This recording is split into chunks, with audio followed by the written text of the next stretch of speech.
పరామర్శించే విధానాలు అయ్యా?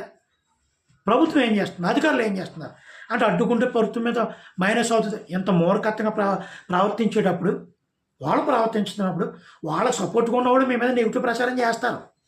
దాన్ని కూడా అడ్డుకోకపోతే చాలా దుర్మార్గమైన చర్య. దాన్ని కానీ యాక్సెప్ట్ చేస్తే రేపు పొద్దుట జగన్మోహన్ రెడ్డి ఇంతకన్నా దౌర్మైన పనులు చేయడానికి సిద్ధంగా ఉంటాడు. కాబట్టి చంద్రబాబు నాయుడు గారు ఒకటి తెలుసుకోవాలి, పరిపాలన చేస్తూనే ఎటాక్ ఇవ్వాలి తప్ప ఇంకా డిఫెన్స్లో ఉంటూ ఇంకా అదే పాతకాలపు రాజకీయాలు చేస్తూ కార్యకర్తలు అట్టుడుకుపోతున్నారు.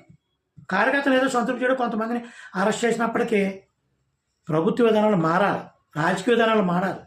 ఎట్ ది సేమ్ టైం ప్రజలకు ఇబ్బంది లేకుండా ఎటక్కిచ్చే విధానాలు ఉండాలి. మూర్ఖత్వంగా పరామర్శ పేరుతో వాళ్ళు చేస్తున్న విధ్వంసకాన్ని గమనిస్తూ ఏదో 4 కేసులు పోలీస్ స్టేషన్లో పెట్టాడు, ఇది కాదు. రెండోసారి కూడా చేయడానికి భయపడాలి. అటువంటి చర్యలు తీసుకోవాలి, చట్ట ప్రకారమే తీసుకున్న చర్యలు. ఎంతవరకు సార్ నాకు అర్థం కాదు, ఎందుకు వచ్చిన రాజకీయం సార్ ఇది? ఎంతకాలం ఇలా డిఫెన్స్లో రాజకీయం చేస్తారు నాకు అర్థం కాదు. ఈ విధానాలు అయితే కరెక్ట్ కాదు. నేను ఎందుకు చెప్తున్నానంటే